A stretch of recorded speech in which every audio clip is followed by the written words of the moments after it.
हाय एम्पेंस। सो ये हमारा लाइट का थर्ड वीडियो। ओके, इससे पहले वीडियो में हम लोगों ने रिफ्लेक्शन ऑफ लाइट अर्थात प्रकाश के परावर्तन को पढ़ा था। ओके, और उस पर कुछ आधारित कुछ 5 क्वेश्चन किए थे। ओके, तो आज उन क्वेश्चनों के सॉल्यूशन को देखेंगे कुछ और आगे के टॉपिक को कंटिन्यू करेंगे। ठीक है, तो 5 क्वेश्चन में जो थर्ड नंबर का क्वेश्चन था वो थोड़ा सोचने वाला क्वेश्चन था। ठीक है, उसमें क्या बोला गया था कि पहला नंबर का सॉल्यूशन, अगर आपतन कोण 30 डिग्री तो परावर्तन कोण का मान भी 30 डिग्री।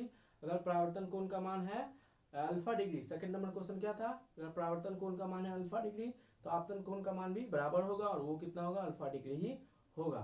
थर्ड नंबर जो क्वेश्चन था वो क्या था, ये है आपका परावर्तक तल, ये है आपका आपतित किरण, ये है आपका परावर्तित किरण। अब बीच में क्या होगा, एक आपतन बिंदु पे सीधा लाइन, वो क्या कहलाएगा, अभिलंब। ये आपका आपतन कोण, ये आपका परावर्तन कोण। I angle i equal to angle r, ये दोनों कोणों का मान क्या होता है, समान होगा। ये आगा आपतित किरण, ये परावर्तित किरण। क्वेश्चन क्या था थर्ड नंबर, अगर आपतित किरण परावर्तक तल के साथ 37 डिग्री का कोण बनाती है, 37 डिग्री का कोण, ना वो आपतन कोण है ना ही वो परावर्तन कोण है। ठीक है, 37 डिग्री का कोण किसके साथ, आपतित किरण अगर अभिलंब के साथ बनाती 37 तब वो आपतन कोण कहलाता। ठीक है, लेकिन जो ये आपतित किरण है वो परावर्तक तल के साथ इसके साथ 37 डिग्री का कोण बना रहा है, तो ये आपतन कोण नहीं कहलाएगा। ठीक है, आप ध्यान से देखिए, ये परावर्तक तल, ये आपतित किरण और इसके साथ अगर 37 डिग्री का कोण बना रही है, ठीक है, तो ये आई का मान क्या होगा, वही तो आपतन कोण होगा। अगर आपतन कोण निकल गया तो परावर्तन कोण भी उतना ही होगा। अब ध्यान से देखिए, ये टोटल कितना होता है, ये जो अभिलंब है, अभिलंब आप परावर्तक तल के साथ 90 डिग्री का कोण बनाता है, 90 डिग्री का कोण बनेगा। ठीक है, और ये अगर 37 है तो ये कितना होगा, 90 माइनस 37 अर्थात 53 डिग्री। ठीक है, टोटल कितना होगा 90, 53 प्लस 37 कितना होता है, 90 होता है ना, समझ गया। अर्थात अगर परावर्तक तल के साथ 37 का बना रहा है तो आपतन कोण कितना होगा 53 और परावर्तन कोण भी कितना होगा 53 डिग्री। ठीक है, थर्ड नंबर क्वेश्चन ये था। फोर्थ नंबर क्या था, अगर आपतित किरण अभिलंब के साथ 0 डिग्री का कोण बना रही है तो परावर्तित किरण अभिलंब के साथ 0 डिग्री ही का कोण बनाएगी, क्योंकि आपतित किरण अभिलंब के साथ जितना डिग्री का कोण बनाता है वो आपतन कोण कहलाता है। अगर 0 डिग्री का कोण बनाया तो आपतन कोण का मान 0, तो परावर्तन कोण का मान भी कितना 0, अर्थात परावर्तित किरण भी अभिलंब के साथ कितना डिग्री का कोण बनाएगी, 0 डिग्री का ही बनाएगी। ये फोर्थ नंबर। फिफ्थ नंबर क्या था, ओके, फिफ्थ नंबर था, अगर आपतन कोण क्या था, अगर आपतन कोण बीटा डिग्री है तो आपतित किरण और परावर्तित किरण के मध्य कितने डिग्री का कोण बनेगा। ठीक है, 5 नंबर का सॉल्यूशन क्या है, ये परावर्तक तल है, ये आपतित किरण, ये आपतन बिंदु, यहाँ पे एक अभिलंब, दोनों कोणों का मान क्या होगा, समान होगा। ठीक है, बोला है अगर आपतन कोण बीटा डिग्री है तो परावर्तन कोण भी कितना होगा, बीटा डिग्री, अर्थात ये आपतित किरण, ये परावर्तित किरण, इन दोनों के बीच का जो कोण होगा वो कितना होगा, beta degree plus beta degree, कितना होगा 2 बीटा डिग्री। ठीक है, ये क्वेश्चन कैसे पूछ सकता है, अगर आपतित किरण सॉरी आपतन कोण 30 डिग्री है, आपतन कोण कितना है 30 डिग्री और परावर्तन कोण भी कितना होगा 30 डिग्री, तो आपतित किरण और परावर्तित किरण के मध्य का जो कोण होगा वो कितना होगा, 30 प्लस 30 कितना होगा 60। मीन्स इन दोनों कोणों का बीच जो ये इन दोनों किरणों के बीच जो कोण बन रहा है ना, उनको उस कोण का मान यहाँ पे पूछा गया था। आपतित किरण और परावर्तित किरण के मध्य का कोण कितना होगा, आपतन कोण या परावर्तन कोण का 2 गुना। अगर ये 20 है तो इन दोनों कोणों का इन दोनों किरणों आपतित किरण और परावर्तित किरण के मध्य का जो कोण होगा कितना होगा 40 होगा। ठीक है, तो 5 क्वेश्चन था, उसके सॉल्यूशन को देख लिए। अब हम लोग आज के टॉपिक को देखते हैं।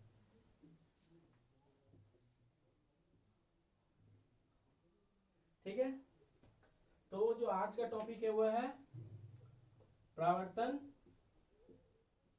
हम लोगों ने पढ़ लिया परावर्तन के प्रकार, अब उसके प्रकार को देखते हैं। इंग्लिश में बोलते हैं types of reflection, type of reflection, परावर्तन के प्रकार। किसके आधार पर? परावर्तक तल के आधार पर। परावर्तक तल पहले पढ़ चुके हैं, पहले इससे पहले वाला वीडियो में क्या होता है, जिसपे परावर्तन की क्रिया घटित होती है, जिसपे परावर्तन की क्रिया घटता होता है, जिससे होता है, उस तल को क्या बोलेंगे? परावर्तक तल। ठीक है, तो परावर्तक तल के आधार पर जो परावर्तन की क्रिया हो, सॉरी, परावर्तन के जो प्रकार है वो कितने प्रकार के होते हैं? 2 प्रकार के। परावर्तक तल के आधार पर जो परावर्तन है वो कितने प्रकार के होते हैं? 2 प्रकार के। किसके आधार पर? परावर्तक तल के आधार पर। ठीक है, परावर्तक तल अर्थात सतह, जिस सतह से परावर्तन की क्रिया हो रही है वो सतह के आधार पे, वो सतह कैसा है उसके आधार पे जो परावर्तन है वो कितने प्रकार के होते हैं? 2 प्रकार के। ठीक है, पहला होता है नियमित परावर्तन और दूसरा होता है अनियमित परावर्तन। ठीक है,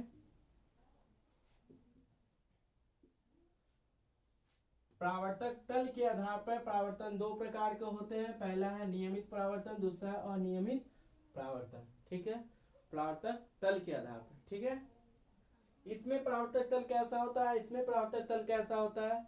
ओके, इसमें जो परावर्तक तल होता है, जो सतह होता है, वो कैसा होता है? समतल होता है, चमकदार होता है।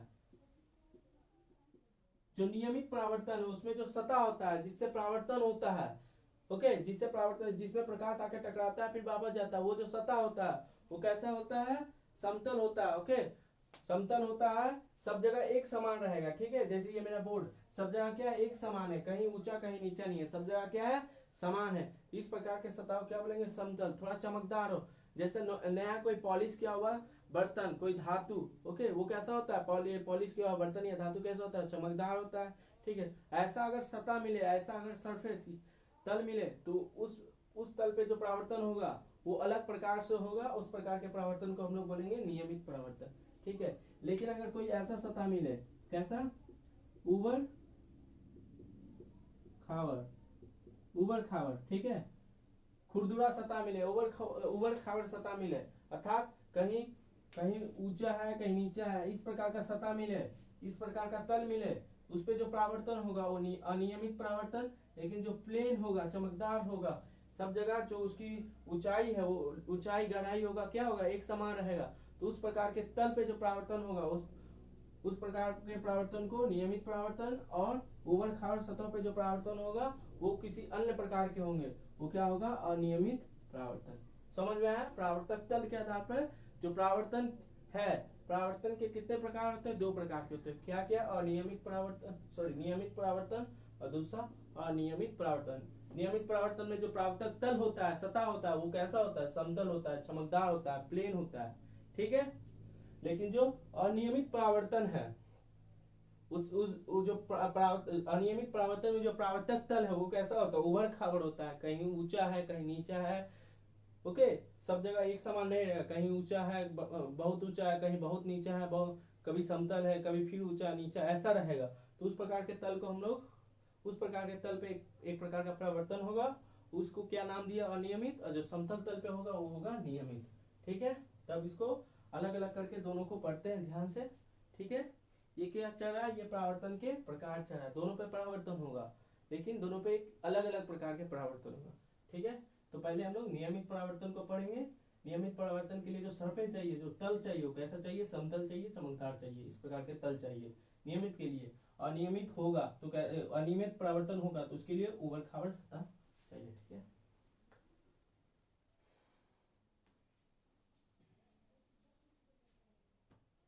पहले समानांतर किसे कहते हैं? आप लोगों ने मैथ में पढ़ा होगा समानांतर रेखा। ठीक है, समानांतर क्या होता है?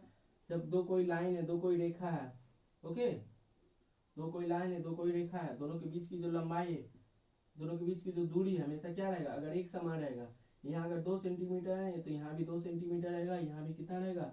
2 सेंटीमीटर रहेगा। तो ये दोनों रेखा, ये दोनों लाइन, ये दोनों वस्तुएं एक दूसरे का क्या कहलाएगी, समानांतर। अर्थात दो चीज है, दोनों बीच की जो दोनों की जो दूरी है वो एक समान रहेगी। तो इस प्रकार के जो वस्तु है, जो लाइन है, जो रेखा है, उस प्रकार की रेखा को हम लोग क्या बोलेंगे, समानांतर रेखा। ठीक है। जैसे रेल की पटरियां होती है, ठीक है, रेल की पटरियों के बीच की जो दूरी होती है हमेशा समान होती है, ना कभी कम ना कभी ज्यादा होता है। तो उस प्रकार की रेल की पटरी क्या हुआ, समानांतर, एक दूसरे क्या कहलाएगी, समानांतर। दोनों दोनों के बीच की जो दूरी है वो क्या रहेगा, एक समान रहेगा, ना कभी कमेगा ना कभी बढ़ेगा। उस प्रकार की रेखा को हम लोग क्या बोलेंगे, समानांतर रेखा, समानांतर। ठीक है। समान अंतर पे हमेशा जो अंतर रहेगा, दोनों के बीच का जो अंतर रहेगा, जो दूरी रहेगा, वो क्या रहेगा, एक समान रहेगा। ठीक है। तो हम लोग परावर्तन के प्रकार को पढ़ रहे थे। तो जो पहला प्रकार था वो क्या था, नियमित परावर्तन।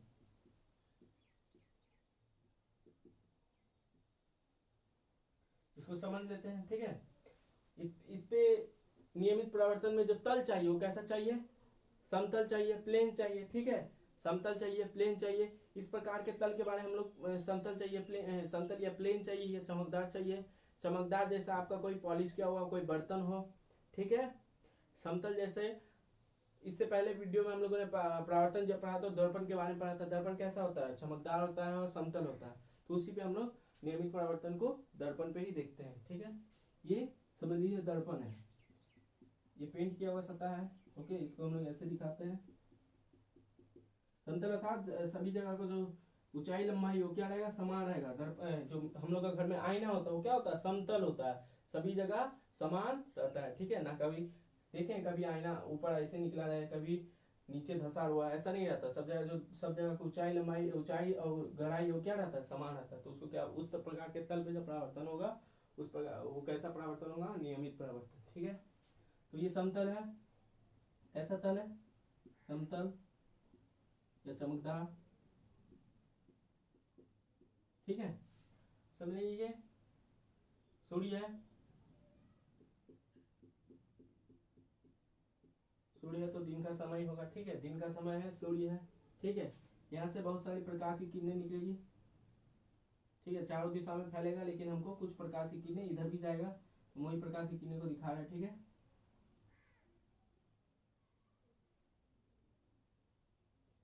ये प्रकार ये यहाँ आपतित किरण है, ये इस बिंदु पे आपतित है, इसी तल पे इस बिंदु यहाँ ये पड़ेगी, ये यहाँ आपतन बिंदु इसके लिए, ये दूसरे के लिए आपतन बिंदु, ये इस किरण के लिए आपतन बिंदु।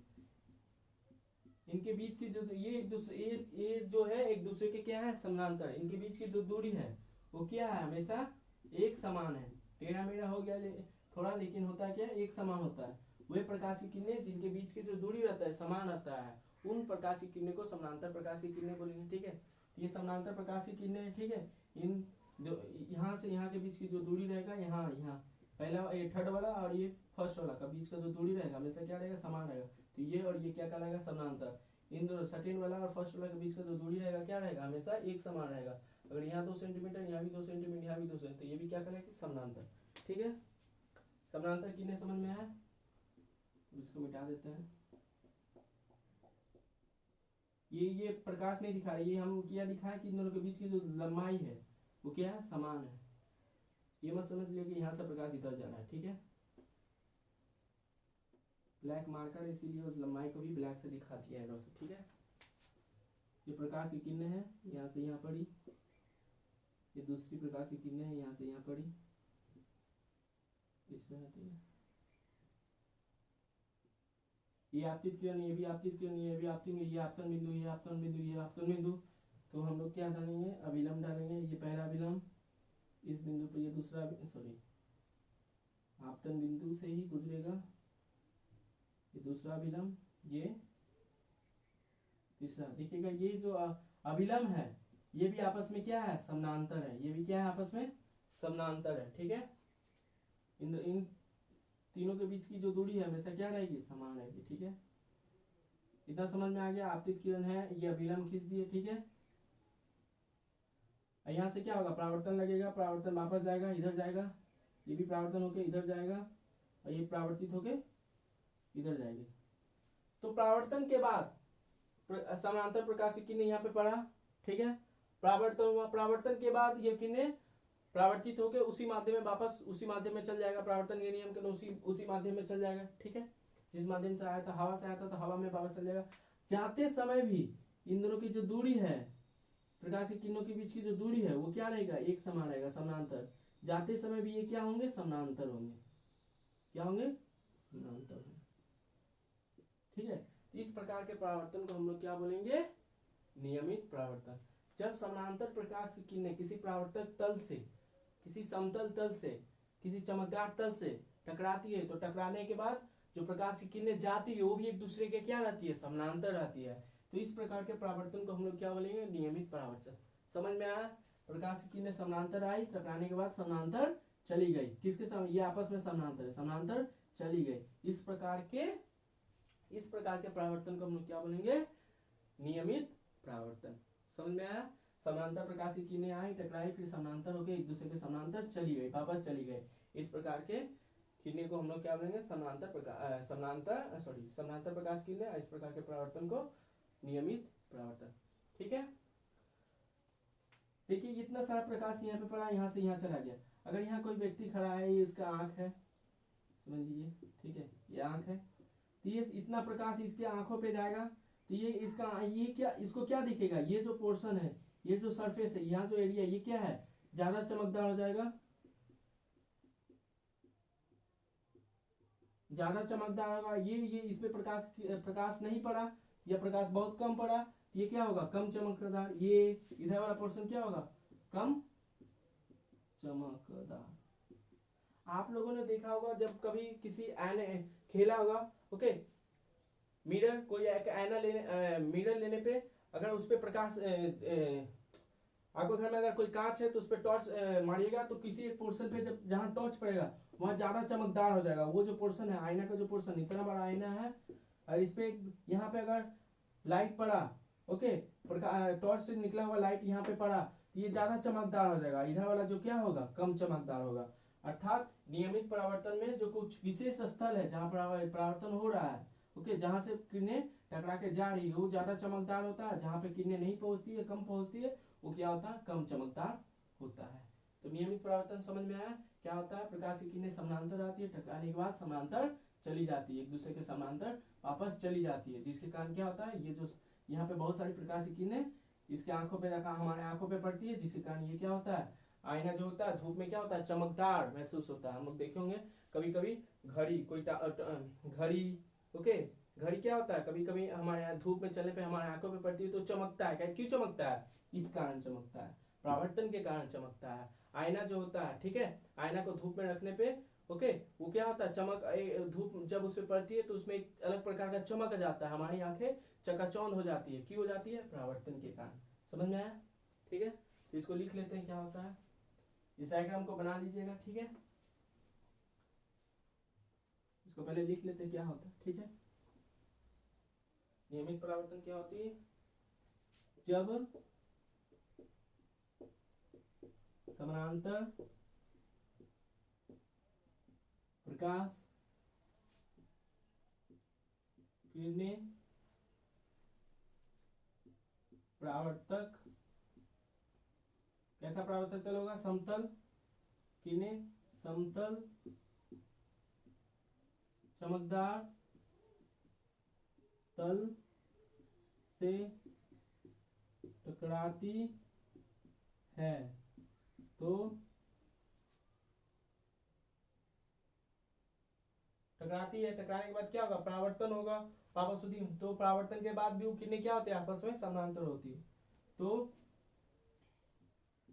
परावर्तन के पश्चात भी वे सारी किरणें आपस में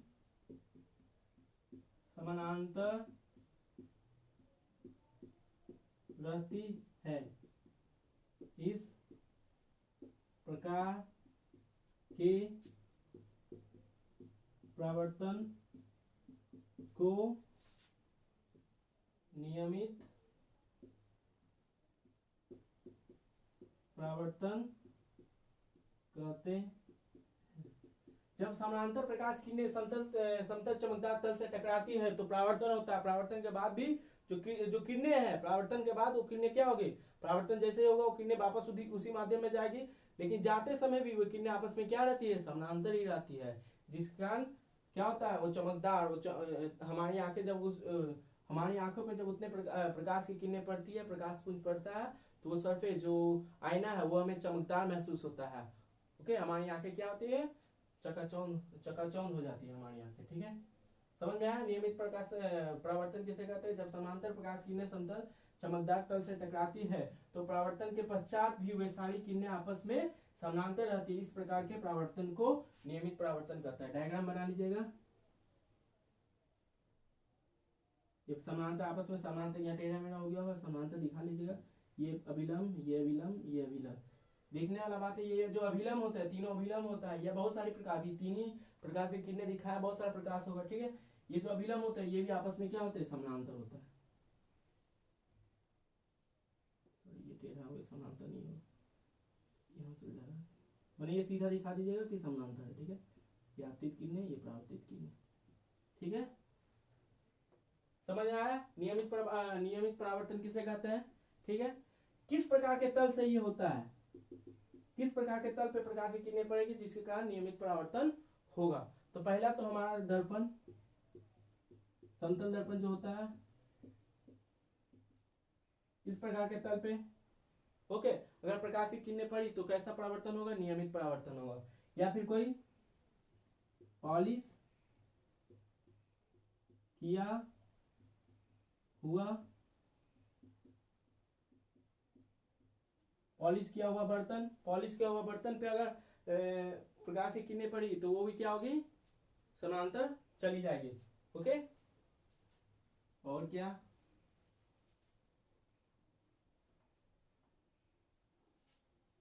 और क्या होगा, और जो स्थिर पानी है, स्थिर पानी की सतह, स्थिर पानी की सतह है, उसमें भी कैसा परावर्तन होगा, नियमित परावर्तन होगा। इसीलिए देखते होंगे कभी कभी दिन के समय जो पानी है, तालाब है, वो भी हमारे उस पानी पूरा पानी है, लेकिन कुछ विशेष स्थान होता है, कुछ विशेष जगह होता है जहाँ पे क्या होता है, एक अलग प्रकार की चमक हमारी आंखों पे पड़ती है। ठीक है, क्यों होता है, इस कारण होता है क्योंकि वहां पे जो प्रकाश की किरणें समानांतर पड़ी है, समानांतर पड़ के वो हमारे डायरेक्ट आंखों पे पड़ती है। आंखों पे पड़ने के कारण हमें एक अलग प्रकार का चमक उस पानी में दिखाई पड़ता है, हमारी आंखें क्या होती है, उससे चकाचौंध हो जाती है। ठीक है, तो पानी, स्थिर पानी की सतह, पानी, ये कभी कभी पानी ऐसा होता है, ठीक है, ऊपर ऐसे ऐसे होता है, हिलते डुलते रहता है, तो उस अवस्था में नहीं।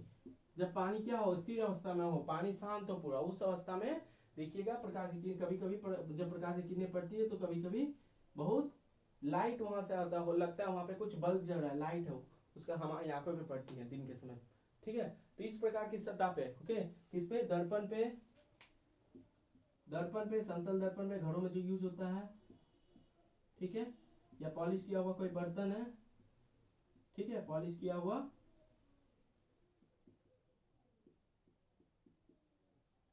बर्तन, इस सब पे जो प्रकाश की किरणें जाएगी तो समानांतर ही चली जाएगी। तो इस पे जो परावर्तन होगा वो कैसा परावर्तन कराएगा, नियमित परावर्तन। तो क्या इस पे भी परावर्तन का नियम लागू होता है, हाँ, इस पे भी परावर्तन का नियम लागू होता है। आई इक्वल टू आर, और आपतित किरण, परावर्तित किरण, अभिलंब, तीनों क्या होगा, एक ही बिंदु पर स्थित, सॉरी, एक ही तल पर स्थित होंगे। ठीक है, अब दूसरा परावर्तन पढ़ते हैं, क्या था दूसरा, अनियमित।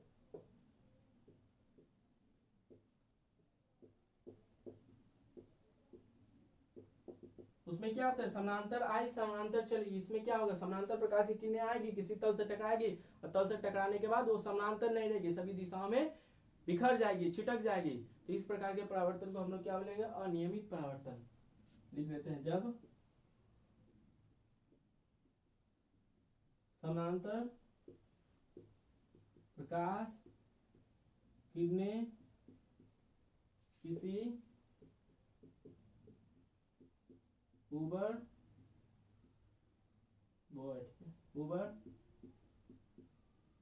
खाबड़ तल से टकराती है तो वह परावर्तन के पश्चात वह या वे किरणें आपस में समानांतर नहीं रह पाती है, वह सभी दिशाओं में बिखर जाती है। इस प्रकार के परावर्तन को अनियमित परावर्तन कहते हैं। जब समानांतर प्रकाश की किरणें किसी उबड़ खाबड़ तल या जो चमक जिसमें किसी प्रकार का चमक नहीं हो उस प्रकार के तल से टकराती है तो परावर्तन के पश्चात वे किरणें आपस में समानांतर नहीं रह पाती है, वह सभी दिशाओं में बिखर जाती है, छिटक जाती है, सभी दिशाओं में चली जाती है। कौन प्रकाश की किरणें सभी दिशाओं में छिटक जाती है, बिखर जाती है। इस प्रकार के परावर्तन को अनियमित परावर्तन कहते हैं। ठीक है, इसको लिख लीजिए, इसका डायग्राम से समझते हैं क्या हो रहा है। ठीक है, ये परिभाषा है इसका।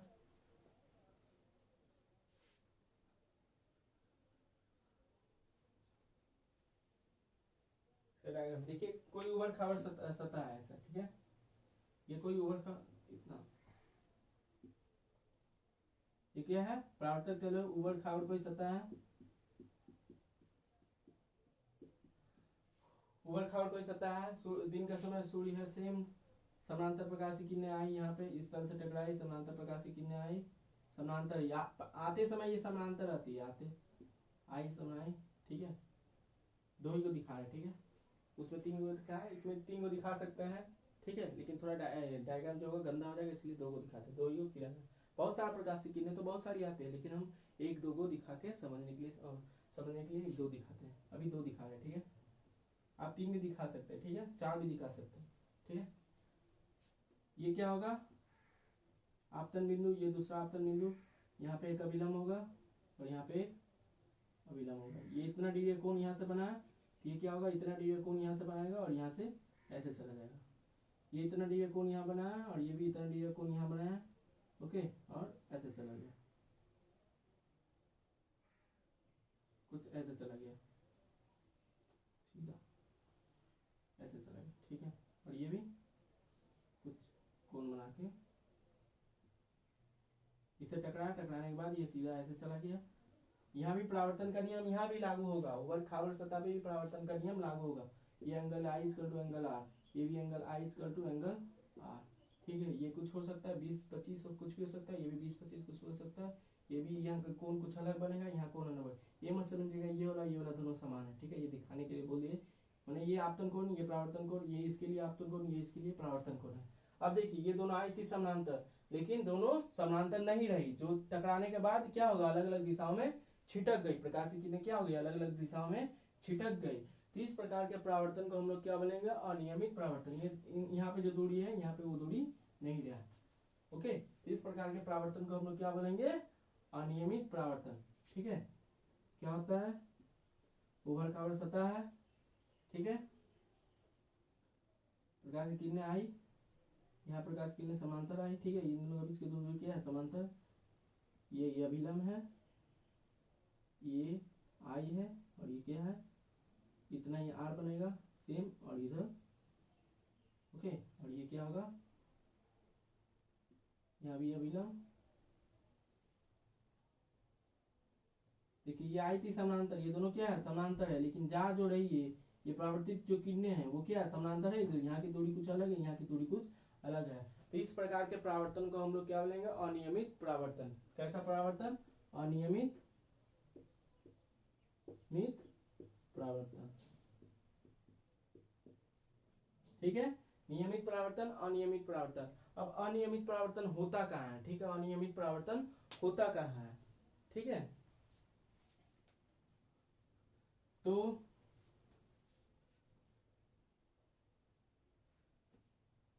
हमारे जो घरों के दीवार है वो भी किसी न वो भी प्रकाश, उस पर भी प्रकाश पड़ता है, उस पर भी अनियमित परावर्तन। पहले क्या होता है अनियमित परावर्तन में समझ गए हम लोग, प्रकाश की किरणें ऊबड़-खाबड़ सतह से टकराती है, टकराने के बाद क्या होती है अलग अलग दिशाओं में समानांतर प्रकाश की किरणें आई, अलग अलग दिशाओं में छिटक गई, ये कुछ इधर गई कुछ इधर सीधा चली गई, ठीक है सीधा जाती है, ठीक है अलग अलग दिशाओं में छिटक गई। तो ये यहाँ पे कुछ विशेष अलग अलग प्रकाश इधर छिटक जाएगा, कोई प्रकाश इधर छिटक जाएगा, अलग अलग बिखर जाएगा, ठीक है। तो यहाँ पे कुछ विशेष चमक यहाँ दिखाई नहीं देगा, यहाँ कुछ विशेष चमक नहीं दिखाई देगा, जो होगा सब जगह का जो चमक होगा क्या होगा समान चमक होगा, समान चमक होगा। लेकिन जो नियमित था उसमें क्या था किसी एक विशेष स्थान पे, किसी एक आईने के एक विशेष जगह पे हम लोग को किसी अलग प्रकार का चमक दिखाई देता था। लेकिन इसमें प्रकाश की किरणें अलग अलग दिशाओं में छिटक गई, तो जो प्रकाश है सभी जगह समान रूप से छिटक जाएगा, जिसके कारण किसी विशेष स्थान पे, किसी विशेष बिंदु पे एक अलग प्रकार का चमक, हमको विशेष चमक नहीं दिखाई पड़ेगा। सब जगह जो चमक रहेगा, प्रकाश का जो प्रकाश रहेगा, प्रकाश का जो ये चमक रहेगा वो क्या रहेगा समान रहेगा, ठीक है किसमें अनियमित परावर्तन में। अब देखिए जो हमारा दीवार है, जो हमारा दीवार है घरों में जो दीवार होता है, ठीक है वो भी क्या करता है परावर्तन की क्रिया करता है, ठीक है उस पर भी प्रकाश पड़ता है, लेकिन वो सरफेस क्या होता है उबड़ खाबड़ होता है। सरफेस कैसा होता है, सतह कैसा होता है दीवारों का उबड़ खाबड़ होता है। उबड़ खाबड़ होने के कारण उस पर अनियमित प्रकाश परावर्तन होता है। अनियमित प्रकाश परावर्तन के कारण क्या होता है प्रकाश की किरणें अलग अलग दिशाओं में छिटक जाती है, जिसके कारण हमको दीवार में जो है वो विशेष प्रकार का, अगर समानांतर जाता तो हमारी आंखों पे पड़ता तो हमको चमक दिखाई पड़ता, दीवार भी आईने का जैसा चमकता, लेकिन ऐसा होता नहीं है। दीवार में क्या होता है अनियमित परावर्तन होता है, जिसके कारण क्या होता है, जिसके कारण क्या होता है सभी जगह जो प्रकाश की किरणें छिटक जाती है, जिसके कारण दीवार जो है एक समान, सब में जो दीवार के हर एक बिंदु पे जो चमक रहती है कैसा रहता है एक समान रहता है। जो हमारा दीवार है, जो घरों की खिड़कियां हैं, दरवाजे हैं, ठीक है कुछ भी आपका किताब है, सब क्या करता है, पहला बात तो ये परावर्तन की क्रिया सब कोई करता है। अगर परावर्तन की क्रिया नहीं कर पाता तो उस वस्तु को हम देख नहीं पाते। दीवार है, दरवाजे है, किताब है, पेज है, पेंसिल है, सब क्या करता है परावर्तित करता है। तो इस प्रकार के सरफेस पे जो परावर्तन होता है वो किस प्रकार का परावर्तन होता है अनियमित परावर्तन। समझ गए, दीवार कैसा उबड़ खाबड़ होता है, उस पर भी प्रकाश की किरणें पड़ती है, उस पर भी प्रकाश की किरणें पड़ती है, पड़ने के बाद हमारी आंखों पे पड़ती है, जिसके कारण हम उसको दीवार को देख पाते हैं, ठीक है। लेकिन प्रकाश की किरणें अलग अलग दिशाओं में छिटक जाती है, जिससे क्या होता है एक विशेष प्रकार का चमक हमको वहां पे दिखाई नहीं देता किसी एक विशेष स्थान पे। लेकिन आईने में क्या होती है समानांतर प्रकाश की किरणें आई, समानांतर चली गई, और समानांतर हमारे आंखों बहुत सारी किरणें हमारी आंखों पे पड़ेगी। आंखों पे पड़ने से क्या होगा हमको लगेगा कि वहां पे आईने के या मिरर के एक विशेष स्थान पे एक अलग प्रकार की चमक है आईने के दूसरे स्थानों के मुकाबले में, ठीक है। तो दीवार, दरवाजा, किताब, पेन, पेंसिल सब क्या करता है प्रकाश को परावर्तित करते हैं, उस पर प्रकाश पड़ता है और प्रकाश को वो परावर्तित करता है। तो इस प्रकार के सरफेस पे जो परावर्तन होता है वो कैसा परावर्तन होता है अनियमित परावर्तन, ठीक है। इसमें जो चमक होता है वो क्या होता है कम होता है, लेकिन आईना में या फिर किसी चमकदार पॉलिश किया हुआ बर्तन में चमक क्या होता है बहुत अधिक होता है, ठीक है। तो हम लोग यहाँ अनियमित परावर्तन समझ चुके हैं, ठीक है। अब देखिए किसी वस्तु को हम देखते कैसे हैं, जो हम लोग ने पहले ही वीडियो में पढ़ा होगा दीप्तिमान जिसमें स्वयं का लाइट होता है, और दीप्तिमान जिसमें स्वयं का लाइट नहीं होता है। स्वयं का लाइट होता है सूर्य, मोमबत्ती, इस समय स्वयं का लाइट होता है। तो ये तो हमें दिखाई दे रहा है, चलिए ये तो हमें दिखाई देता है, ये क्या होता है इससे जो प्रकाश निकलता है हमारी आंखों पे पड़ता है, जिस कारण हम इसको देख पाते हैं, ठीक है। लेकिन जो अदीप्तिमान होता है जैसे मेरा दीवार, कलम, पेज, कुछ भी अदीप्तिमान जिसमें अपना प्रकाश नहीं होता, ठीक है, मून, पृथ्वी, इसको हम लोग कैसे देखते हैं क्योंकि जो दीवार है, दीवार में क्या होगा उबड़ खाबड़ दीवार है, इस पर प्रकाश की किरणें पड़ेगी, प्रकाश की किरणें के बाद क्या होगा ये हमारी आंखों पे पड़ती है, परावर्तन के कारण ही हम किसी वस्तु को देख पाते हैं, आप सोचिए अंधेरे में किसी वस्तु को क्यों नहीं देख पाते? क्योंकि उस पर प्रकाश नहीं पड़ता, प्रकाश नहीं, परावर्तन उसमें घटित होगा ही नहीं। क्यों नहीं घटित होगा? क्योंकि परावर्तन के लिए प्रकाश आवश्यक है, लेकिन अंधेरा में प्रकाश आएगा नहीं तो परावर्तन की क्रिया होगी नहीं होगी।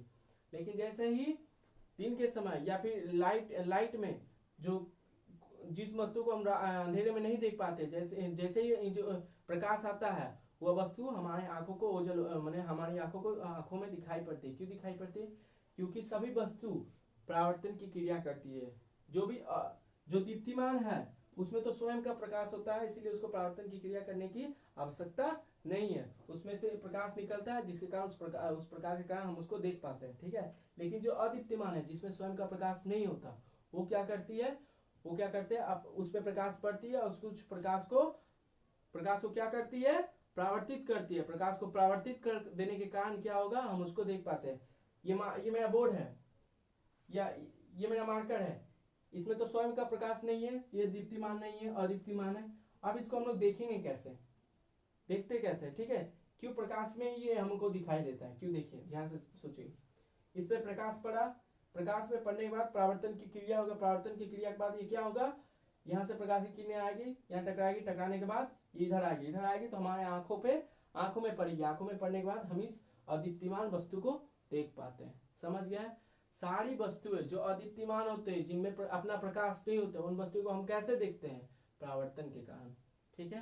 परावर्तन के कारण क्या होता है, उन वस्तुओं पर प्रकाश पड़ता है, प्रकाश पड़ने के कारण क्या होता है, हमारे आंखों पर पड़ती है, जिसके कारण हम उन वस्तुओं को देख पाते हैं, ठीक है। तो सारी जो वस्तुएं होते हैं जिनमें अपना प्रकाश नहीं होता, क्या कौन सी प्रकाश की क्रिया करती है? परावर्तन की क्रिया करती है। सबके तल पे प्रकाश पड़ेगा, प्रकाश पड़ने के बाद वो परावर्तित होगा, ठीक है। लेकिन किसी में समानांतर होता है, जिसके कारण उसमें एक अलग प्रकार की चमक आ जाती है। जैसे आईना, आपका मिरर हुआ, इसमें क्या होता है, एक अलग प्रकार का विशेष स्थान पे चमक हो जाएगा। लेकिन जो हमारा ये दीवार है, दरवाजा है, इस पे परावर्तन की क्रिया जब होगा तो प्रकाश सभी दिशाओं में छिटक जाएगा, क्योंकि इसका जो सरफेस है ऊपर खावर है, सभी दिशाओं में छटक जाएगा, जिसके कारण किसी विशेष स्थान पे हमको वो चमक दिखाई नहीं देगा, सब पे एक समान चमक दिखाई देता है, सब जगह एक समान रोशनी दिखाई देता है, ठीक है। तो सभी सतहों पे जो अदीप्तिमान वस्तु है वो क्या करती है? परावर्तन की क्रिया करती है, ठीक है। सभी अदीप्तिमान